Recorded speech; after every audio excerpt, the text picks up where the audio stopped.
Welcome back to our journey of conceptual analysis, discovering what's hidden, revealing the invisible messages. What's it really about? The films, the books. What are they really saying? What are they telling us?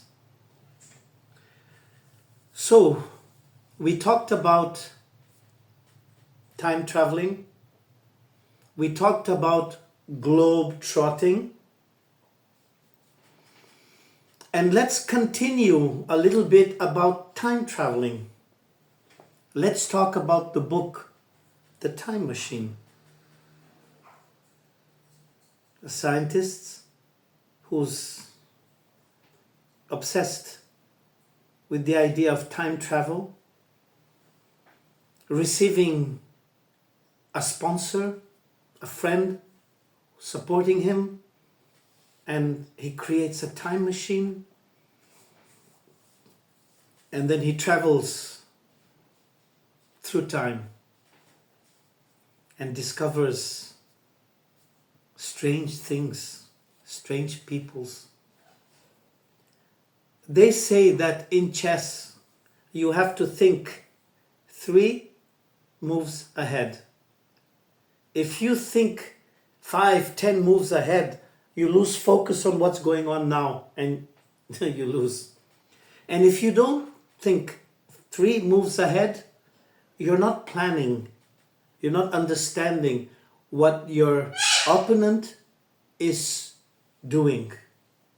So let's focus on 3 moves ahead. Time traveling, the time machine. The idea is moving a little bit to the past to get the right story. Like I said, you go to the cinema, you get there 10 minutes before the end of the film.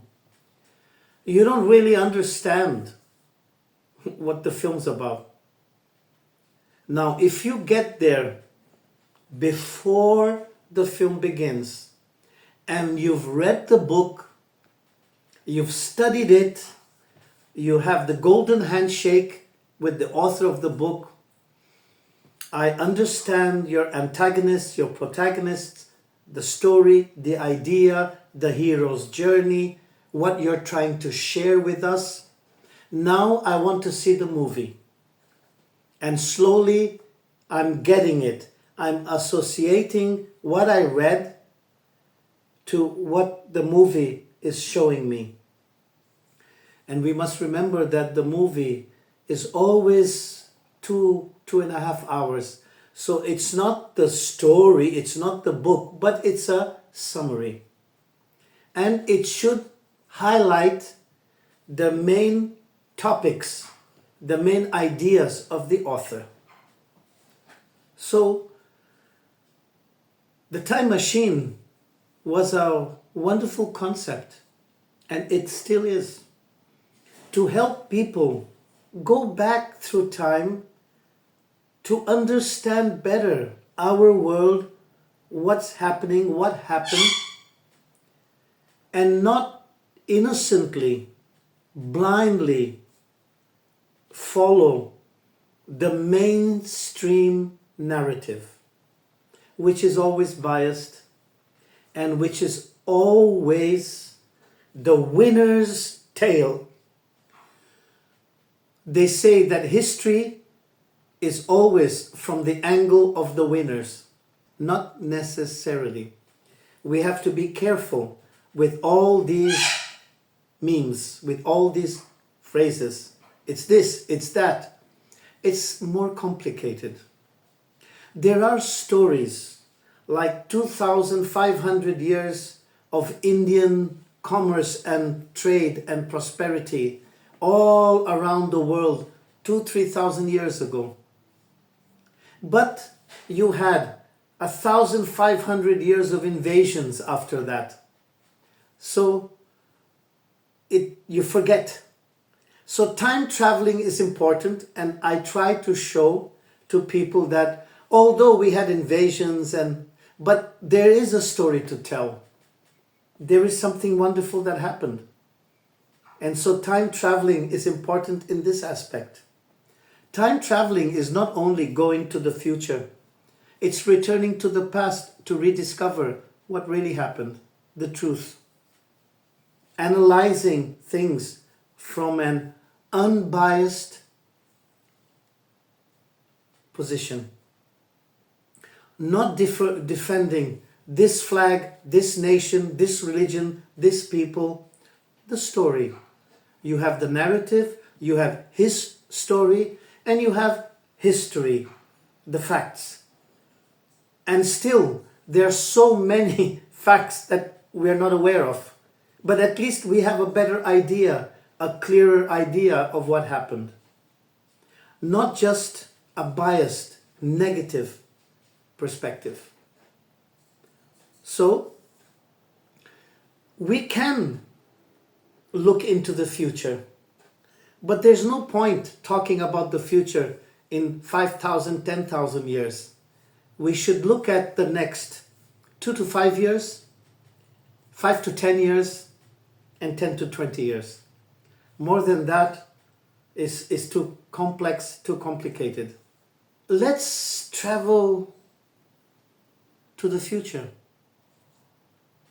6 months to 2 years, no more war in Ukraine, no more war in Palestine, no more wars. Finally, people have realized it's too expensive, it costs too much in lives. The population is crashing. Maybe we should give peace a chance. 2 years to 5 years, lot of prosperity, lots of trade. The global south is booming. Many of the G7 countries joining the global south. A new era is being born. 5 to 10 years.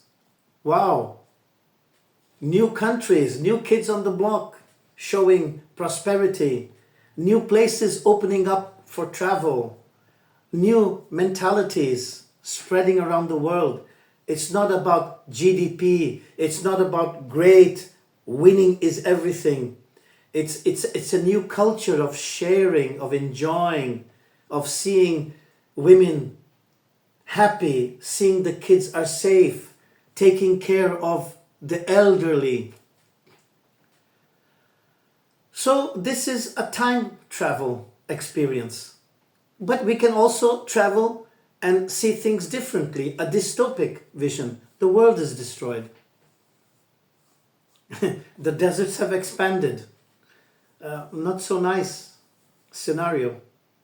But when you look ahead, you look at the best case scenario, utopic, the worst case scenario, dystopic, and a possible scenario from what's happening now. The idea was to talk a little bit about time traveling and how we can do this in our own life.